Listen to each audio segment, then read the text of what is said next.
इस वीडियो में हम देखेंगे एमपीएसआई की एग्जाम के लिए मोस्ट इंपोर्टेंट जीके के क्वेश्चंस। तो चलिए शुरू करते हैं।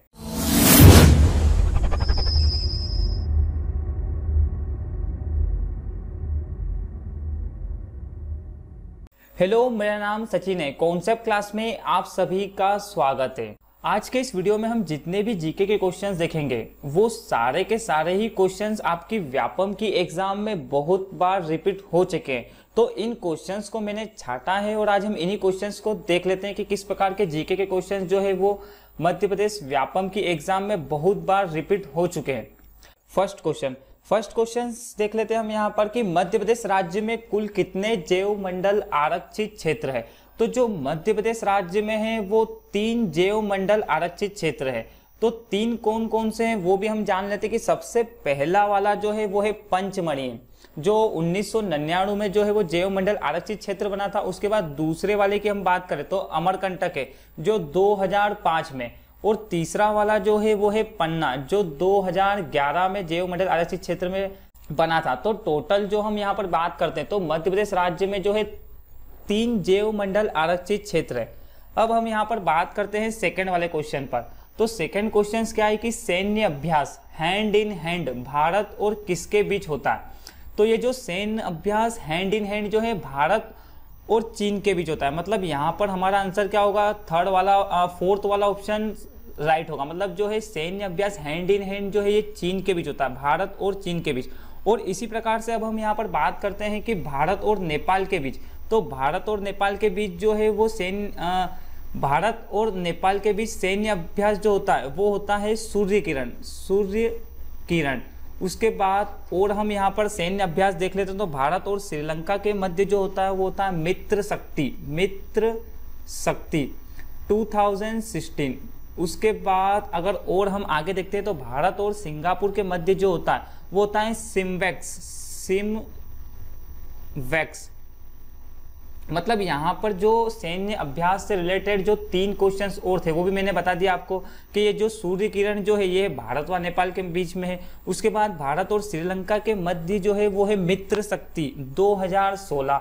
उसके बाद भारत और सिंगापुर के जो मध्य है, भारत और सिंगापुर के मध्य वो है सिमवैक्स सैन्य अभ्यास है। अगला क्वेश्चन क्या है कि मध्य प्रदेश के उस्ताद अलाउद्दीन खान ने निम्नलिखित में से कौन से भारतीय शास्त्रीय संगीत घराने का आरंभ किया था।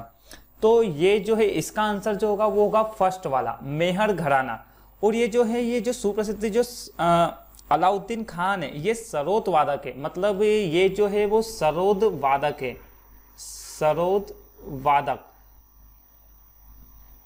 उसके बाद यहाँ पर मेहर घराना जो है वो संगीत नगरी को कहा जाता है। एक इसी से रिलेटेड क्वेश्चन एक ये भी बनता है कि मेहर घराना किसको कहा जाता है। तो ये जो है संगीत नगरी को कहा जाता है मेहर घराना।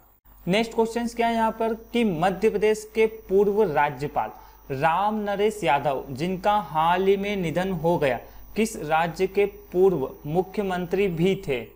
तो ये जो राम नरेश यादव है ये जो किस राज्य के मुख्यमंत्री थे। तो इसका आंसर जो होगा वो होगा उत्तर प्रदेश राज्य की ये क्या थे, मुख्यमंत्री थे। और इनका जो निधन हुआ था वो हुआ था 22 नवंबर 2016 को लखनऊ में हुआ था। मतलब लखनऊ यूपी में इनका जो हुआ था निधन हुआ था। अगला क्वेश्चन क्या है कि निम्नलिखित में से किस नदी के तट पर चेदी राज्य बसा था। तो ये जो चेदी राज्य जो है ये बेतवा नदी के तट पर बसा हुआ है। और जो इस चेदी राज्य का जो नाम बदलकर अब वर्तमान में क्या हो गया है, खजुराहो क्षेत्र। इसका जो मतलब आंसर होगा वो क्या होगा, बेतवा नदी के तट पर। तो सी इज राइट आंसर। उसके बाद नेक्स्ट क्वेश्चन की हम बात करें तो डॉक्टर BR अम्बेडकर का जन्म मध्य प्रदेश के किस क्षेत्र में हुआ था। तो ये जो डॉक्टर भीमराव अंबेडकर का जन्म जो है ये मध्य प्रदेश के महू क्षेत्र में हुआ था। और इन्हीं से रिलेटेड हम और अगर कुछ क्वेश्चन देखें तो भारतीय संविधान के निर्माता जो थे वो भी भीमराव अंबेडकर जी थे। और इनका जन्म हम देखें तो 14 अप्रैल 1891 को हुआ था। 14 अप्रैल 1891 को इनका जन्म हुआ था। और इन्हें मरणोपरांत 1990 में, मतलब डॉक्टर भीमराव अंबेडकर को मरणोपरांत 1990 में भारत का सर्वोच्च नागरिक सम्मान भारत रत्न पुरस्कार भी मिल चुका है। तो बहुत बार एग्जाम में ये होता है कि डॉक्टर BR अम्बेडकर का जन्म तिथि भी पूछ लेते हैं। तो इनका जो जन्म हुआ था वो था 14 अप्रैल 1891 को। अगला क्वेश्चन क्या है कि मध्य प्रदेश में कितने राष्ट्रीय उद्यान स्थित है। तो मध्य प्रदेश में जो है टोटल जो राष्ट्रीय उद्यान है वो है 9 राष्ट्रीय उद्यान। अब इसमें ये होता है कि जैसे कई बार बहुत सारी बुक्स में जो है राष्ट्रीय उद्यानों की संख्या जो 11 दी हुई है, लेकिन जो व्यापम जो PB जो है वो हमेशा इसका आंसर जो है राइट नो ही मानता है। तो जब भी आपके भी मतलब कभी भी एग्जाम में क्वेश्चन आए कि मध्य प्रदेश में कितने राष्ट्रीय उद्यान है, तो इसका आंसर जो होगा वो होगा 9 राष्ट्रीय उद्यान है मध्य प्रदेश में। उसके बाद अगले क्वेश्चन की हम बात करें तो मध्य प्रदेश सरकार द्वारा दिया जाने वाला एकलव्य पुरस्कार की वर्तमान पुरस्कार राशि कितनी है। तो ये जो एकलव्य पुरस्कार की जो वर्तमान राशि है वो यहाँ पर है 50,000 रुपये।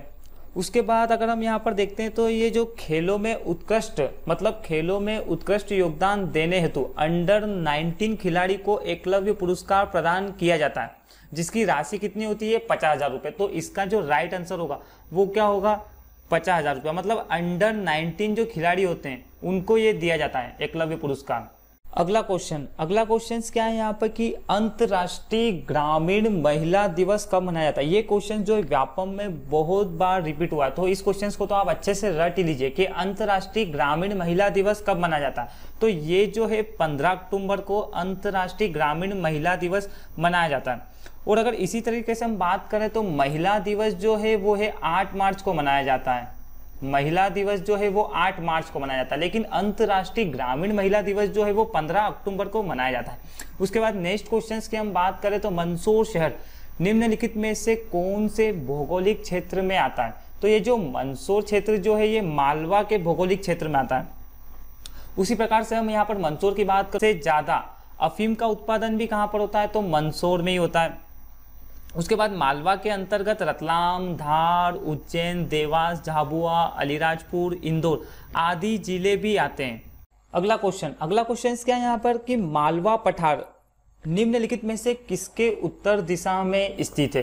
तो ये जो मालवा का जो पठार है ये विंध्याचल पर्वत श्रृंखला के उत्तर दिशा में स्थित है। मतलब इसका आंसर क्या होगा, राइट जो आंसर होगा वो होगा ए वाला जो आंसर होगा वो राइट होगा। उसी प्रकार से हम यहाँ पर मालवा क्षेत्र के पठार की बात करें तो कर्क रेखा जो है मालवा के पठार के बीचों बीच से गुजरती है। और जो मालवा के पठार की सबसे ऊंची जो चोटी है वो है सिगार चोटी है, जिसकी जो लेंथ है वो है 881 मीटर की लेंथ है।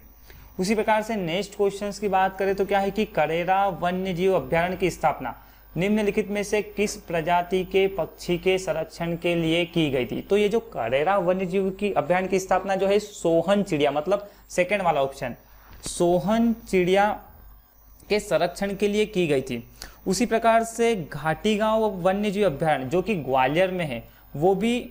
और हम यहाँ पर देखें तो करेरा वन्य जीव अभ्यारण्य जो है ये है शिवपुर में स्थित है। आई होप ये क्वेश्चंस भी आपको अच्छे से समझ में आया होगा। अगला क्वेश्चन क्या है कि हाल ही में भेल ने सिवनी में कितने मेगावाट की कोयला आधारित तापीय ऊर्जा संयंत्र परियोजना का शुभारंभ किया है। तो ये जो है हाल ही में भेल ने जो है सिवनी में 600 मेगावाट कोयला की आधारित तापीय ऊर्जा परियोजना का शुभारंभ किया। मतलब इसका जो राइट आंसर होगा वो क्या होगा, ए वाला। और ये मध्य प्रदेश का पहला तापीय विद्युत केंद्र की हम बात करें, मतलब मध्य प्रदेश का पहला तापीय विद्युत केंद्र जो है वो नेपानगर बुरहानपुर में चांदनी ताप विद्युत केंद्र है, जिसकी स्थापना जो हुई थी 1953 में हुई थी। अगला क्वेश्चन क्या है कि तवा, देनवा, शक्कर निम्न में से किस नदी की सहायक नदियां हैं। तो ये जो तवा, देनवा और शक्कर जो है ये है नर्मदा की सहायक नदियां। मतलब इसका जो राइट आंसर होगा वो क्या होगा, नर्मदा नदी की सहायक नदियां। और अगर हम यहाँ पर बात करें कि नर्मदा नदी की और कौन कौन सी सहायक नदियां, तो ये है हिरन है, बनास है, चंद्रकेशर है, बरना है व मान आदि है। मतलब ये जितनी भी है वो सारी की सारी क्या है, नर्मदा नदी की सहायक नदी है। और मध्य प्रदेश की सबसे लंबी नदी भी क्या है, नर्मदा नदी ही है। अगला क्वेश्चन क्या है कि निम्न में से कौन सा जिला भारत में सर्वप्रथम मजदूरी का भुगतान नगद रहित लेन देन द्वारा करने वाला जिला है। तो ये जो सर्वप्रथम मजदूरी का भुगतान नगद रहित लेन देन करने वाला जो जिला जो है वो है हाइलाकांदी है। मतलब इसका आंसर क्या होगा, फर्स्ट वाला आंसर इज राइट आंसर है, हाइलाकांदी। और ये जो है असम राज्य में, उसके बाद अगला क्वेश्चन क्या है कि कितने राष्ट्रीय राजमार्ग मध्य प्रदेश से गुजरते हैं। तो मध्य प्रदेश से जो है गुजरने वाले राष्ट्रीय राजमार्ग की संख्या टोटल कितनी है 20 है, लेकिन इसमें भी अलग अलग बुक में किसी में 17 है, किसी में 18 है, लेकिन जो व्यापम जो है इसका आंसर हमेशा 20 ही सही मानता है। तो यहाँ पर हमारा आंसर भी क्या होगा 20, मतलब राष्ट्रीय राजमार्ग मध्य प्रदेश से कितने गुजरते हैं, तो टोटल 20 गुजरते हैं। आई होप, मुझे लगता है ये वीडियो आपको बहुत ही अच्छे तरीके से समझ में आया होगा। अगर ये वीडियो आपको पसंद आए तो प्लीज़ इसे लाइक और शेयर जरूर करें, और अगर अभी तक आपने हमारे चैनल को सब्सक्राइब नहीं किया है तो प्लीज़ उसे सब्सक्राइब कर लीजिए। Thank you.